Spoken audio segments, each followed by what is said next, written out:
Hello, this is Matthew Robert Payne, and this is called Give to He Who Asks. Our text is found in Matthew 5:42, and it says, "Give to him who asks of you, and from him who wants to borrow from you, do not turn away." We've got another text in Luke 6:30 that says, "Give to everyone who asks of you, and from him who takes away your goods, do not ask for them back."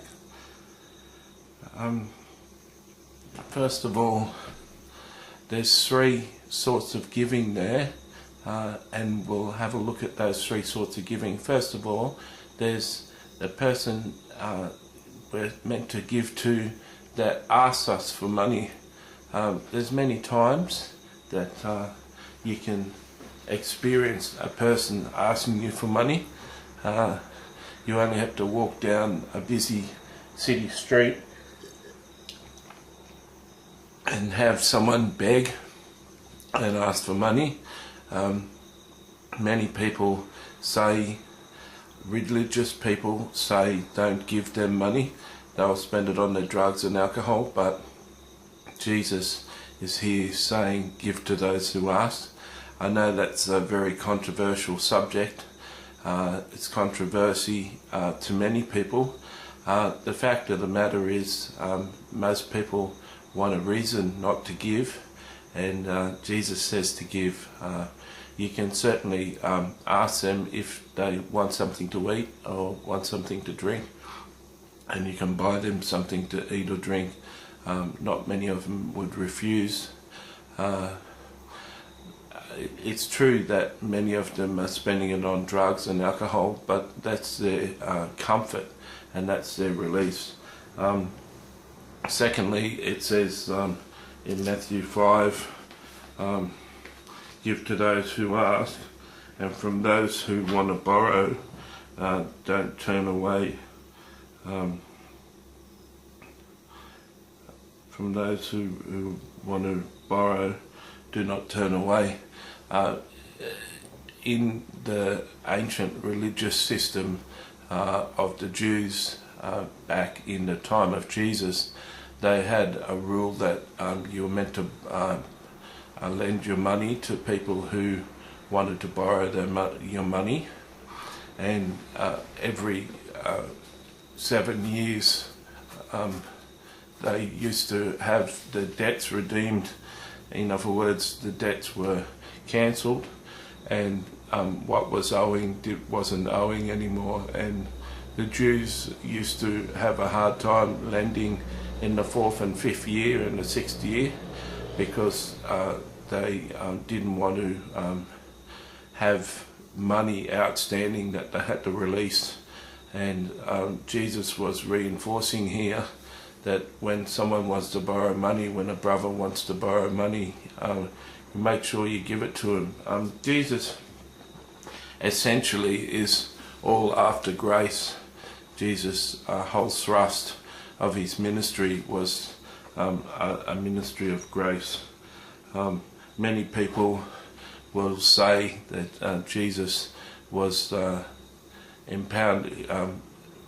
propping people up with a harsher form of law, but it stands to reason that giving people money who want to borrow money is something that is full of grace, and is something that we need to do. Luke 6:30 says, "Give to everyone who asks of you, and from him who takes away your goods, do not ask for them back." First of all, it says, give to everyone who asks of you. That's not some people. That's just not a few people that ask of you. The word there is everyone. It doesn't have a clause there where you can choose not to give to a person. So it doesn't say give to everybody who asks of you, that number one isn't a drug addict, that number two isn't a homeless person, that number 3 isn't a person with a gambling habit, that number 4 isn't a person with a bad reputation.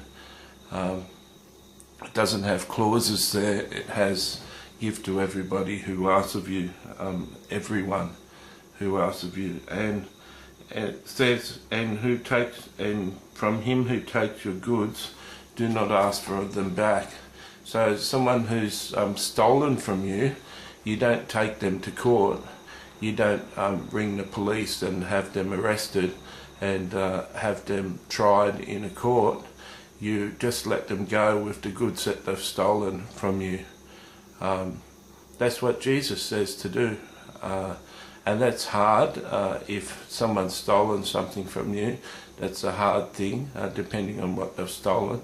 But that's the measure of love that Jesus has for people. He's basically saying, if they're desperate enough to steal things from you, that they're in such a sad way that they need to be forgiven, not pursued and taken to court.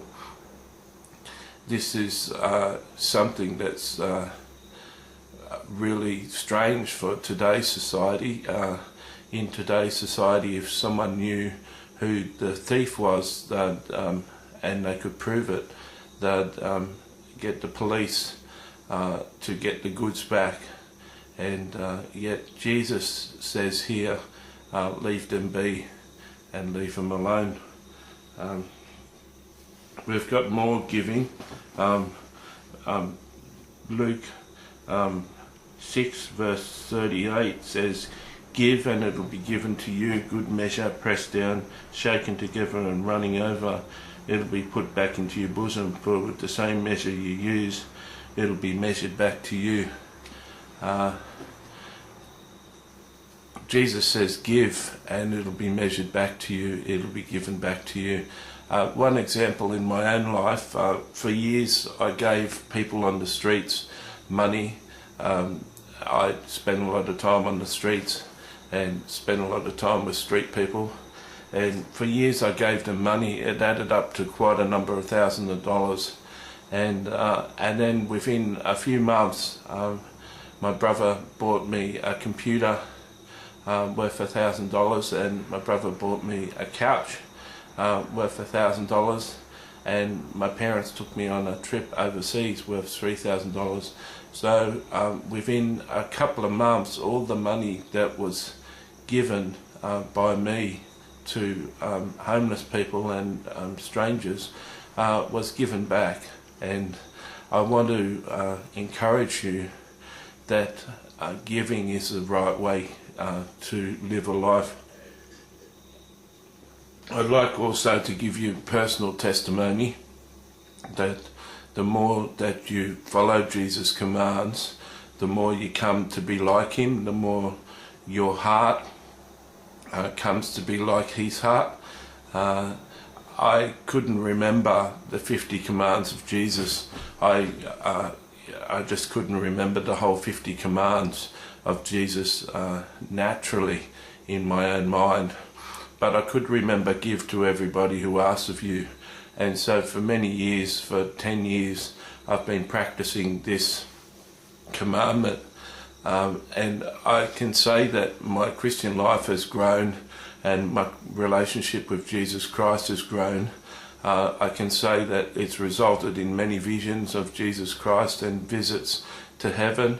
And all these things happen because of John 14:21, which we mentioned in the first chapter, but it bears repeating again. John 14:21 says, he who has my commandments and keeps them, it is he who loves me, and he who loves me will be loved by my Father, and I will love him and manifest myself to him.